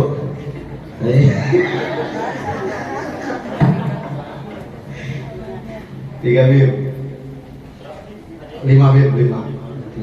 Ya, Yang ketiga, oh Bapak jawab juga Bapak. ya, sebutkan tanggal lahir hati-hati. Iya. Ayo Bu, benar ini benar Bu. Tanggal lahirnya itu ada tuh deket yang apa benar gak dia? Ya nggak silakan Bu. Itu yang kerudung burik, burik. Kalau kalian Bu. sebutkan tuh, DPD aja. Iya. Wah ini mah kalau tahu bener mah ini mah dia motokopi ke mana? Apa jangan dibikin nama Bu Hajinya apa sih? 28 November. Aduh, alah. Itu Pak Haji. Salah, gua ngarang aja dong. Itu mah hari ibu kemarin dulu. Hari itu. Ya Bib, gagal Bib. Gagal. Cari lagi. Lewat ya? Iya. Karyawan. Ya. Udah kelewat. Tadi bisa jawab semua. Iya. Apa karyawan juga ini. Boleh. Boleh. Ini hadiah masa karyawan sampai hadiah. Di rumah siapa sahabat-sahabat Nabi itu sedang minum minuman keras? Ayo. Yang tinggi Bu. Yang udah. Allah turun. Yang tinggi yang tinggi. Itu yang coklat. Ayo Bu. Siapa? Di rumah siapa yang minum minuman? Siapa? Tolha. Ya Bib. Tolha. Salah. Aduh. Lengkap. Apa? Siapa Bu? Abu Tolha. Iya, tadi mah Ibu Tolha doang. Bu. Ibu kalau nyebutin sahabat jangan setengah-setengah, Bu. Iya, Nabi Muhammad juga Muhammad, banyak Muhammad, tukang kangkung, sahibinya Muhammad, begitu. Ya Bu ya, yang apa ya? Ya Bib. Abu Tolha. Baik. Ya. 2 lagi Bib. Dua lagi. Ya. Ya. Siapa sahabat Nabi yang menyumbangkan seluruh hartanya ketika perang Tabuk? Silakan. Bapak, diem banyak nih. Silakan Bapak Haji. Beda ya, yang terbanyak sama Siapa? yang menyumbangkan semuanya sama yang menyumbangkan terbanyak beda. Iya. Yang terbanyak Semua juga nyumbang yang terbanyak. Ya, Ini semua. Bib, Pak Haji Bib. Hah? Semua hartanya. Apa? Usman terbanyak apa semua? Terbanyak. Terbanyak ya. Masya Allah. Ini saya kasih. Baik. Karena ini musim hujan, saya kasih payung. Berapa ada dah? Sudah berapa? Satu lagi Bib. Lagi. Iya Bib. Dalam surat Al-Hujurat ayat yang ke-7 itu Allah menyatakan di akhir firman-Nya, ulaika humur rasyidun. Apa artinya ulaika humur rasyidun? Saya Bib. Jangan kau Google ya. Ya silakan Pak. Ya. Orang-orang yang lempeng. Lempengnya orang Betawi kok lempeng aja. Kayak galah dia. Betul. Apa-apa pakai gaya bahasa Betawi lempeng. Ibu jangan belok-belok harus lempeng kata beliau. Ya Bu ya. Iya, terjemahan Al-Qur'annya sudah diganti lurus dengan lempeng. Jadilah kalian orang-orang yang lempeng, jangan belok-belok ya Bu ya. Mudah-mudahan terima kasih Bu. Alhamdulillah, mudah-mudahan apa yang diberikan bermanfaat. Jadi janganlah hati kita jadi orang yang lempeng ya, ditutup dengan yang lempeng. Jadi jangan belok-belok. Mudah-mudahan jazakallahu khairan buat Habibah yang telah memberikan ilmu kepada kita semua. Mudah-mudahan kita menggapai keridhaan Allah Subhanahu wa taala, seluruh aktivitas kita mendapatkan level keridhaan dari Allah Subhanahu wa taala. Amin ya rabbal alamin. Mudah-mudahan juga Habibana ridho kepada kita. Sebelum kita sholat zuhur, kita dengarkan sambutan dari pimpinan Atentur kepada beliau Bapak Haji Ati Mulyanto. Silakan. Allahumma shalli ala Muhammad. Bismillahirrahmanirrahim. Assalamualaikum warahmatullahi wabarakatuh. Ibu bapak mudah-mudahan semuanya sehat. Alhamdulillah kita bisa bertemu kembali. Saya ingin sharing diskusi dengan semua jamaah. Dulu pernah dibentuk di sini namanya Majelis Atintur. Kami dari Atintur itu berharap pengajian ini tidak dikelola oleh manajemen Atintur, tapi diserahkan kepada pengurus Majelis Atintur yang dikelola oleh jamaah, ya. Nah, sudah berkali-kali juga kami sampaikan bahwa kotak yang diputar, digilir dan dimasuki sedekah jariahnya oleh Bapak Ibu semuanya, itu kami Atintur tidak menyentuh 1 rupiah pun, tetapi ini untuk kemakmuran Majelis Atintur. Tadi Ustaz Idin sudah menyampaikan saldonya pada hari ini sejumlah berapa Ustaz? 26 juta, bukan uang yang sedikit, banyak ya. Nah, dulu memang ada pengurusnya, Pak Haji Pras, kemarin itu waktu Covid kena serangan sakit juga, sampai sekarang belum pulih betul. Saya mohon berikutnya dibentuk aja lagi ya, karena sudah cukup lama 5 tahun dan gak aktif. Bendaharanya Mbak Ita, sekretarisnya Bu Haji Retno ya. Di sini lengkap juga ya, Bapak Ibu yang hadir dan senior-senior lama sudah menjadi jamaah Majelis Atintur. Bu Haji Bekti, di sini ada Bu Debi ya, ada Mbak Ida dan lain sebagainya ya. Bapak-bapaknya juga lengkap. Silahkan kalau mau dibentuk lagi hari ini boleh, atau nanti boleh. Tapi yang paling penting, uang 26 juta ini kita harus manfaatkan. Yang pertama, apakah nanti kita akan donasikan untuk Palestina misalkan ya? Ya kalau nggak semuanya mungkin minimal disetujui oleh Bapak Ibu berapa lah ya, 5 juta ke 10 juta terserah. Dan nanti kita akan serahkan, mungkin Habib lebih paham karena tempatnya yang lebih amanah dan bisa efektif nyampe ke saudara kita di Palestina. Yang kedua, kami juga menggagas, ini Bapak Ibu ini selain kesibukan pengajian sebulan sekali karena alasannya kesibukan ya, pas bentrok, kalau hadir yang Bapak ini hadir, Bapak itu nggak hadir. Bulan depannya Bapak itu hadir, Bapak ini nggak hadir. Karena memang masing-masing punya kesibukan. Ada nikahan, ada acara apa dan lain sebagainya gitu ya. Dimaklum. Tapi ada alasan yang sampai kepada kami, saya bingung kalau ke Atin pengajian nggak ada temennya gitu ya. Ya cuma mau ngaji kan, dengerin Habib, nanti dapat door prize, sholat bersama kan pulang. Sebenarnya kan nggak ada masalah ya. Tapi apapun kita sampaikan, kita harus punya suatu kegiatan yang Bapak Ibu itu kalau hadir ke sini, ya silahkan ngobrol. Kita maksimalkan waktu itu bagaimana caranya supaya Bapak Ibu, walaupun ada yang haji umrohnya sudah hampir 10 tahun baru hadir kan gitu. Ini Bapak Ibu yang baru kemarin berangkat itu kan nggak saling kenal kan gitu. Saya diamanatin oleh Abang Mas bagaimana caranya jamaah ini dalam suatu pertemuan bisa saling akrab menyapa kan gitu. Tapi kalau tiap bulan nanti mungkin ya ngobrol aja Bapak Ibu ya. Saya pengen mengadakan kegiatan. Di antara uang itu dipakai untuk bakti sosial. Di kampung-kampung Bapak Ibu, orang jualan cilok, jualan gorengan, itu pendapatannya kadang modalnya aja kembali sudah bagus.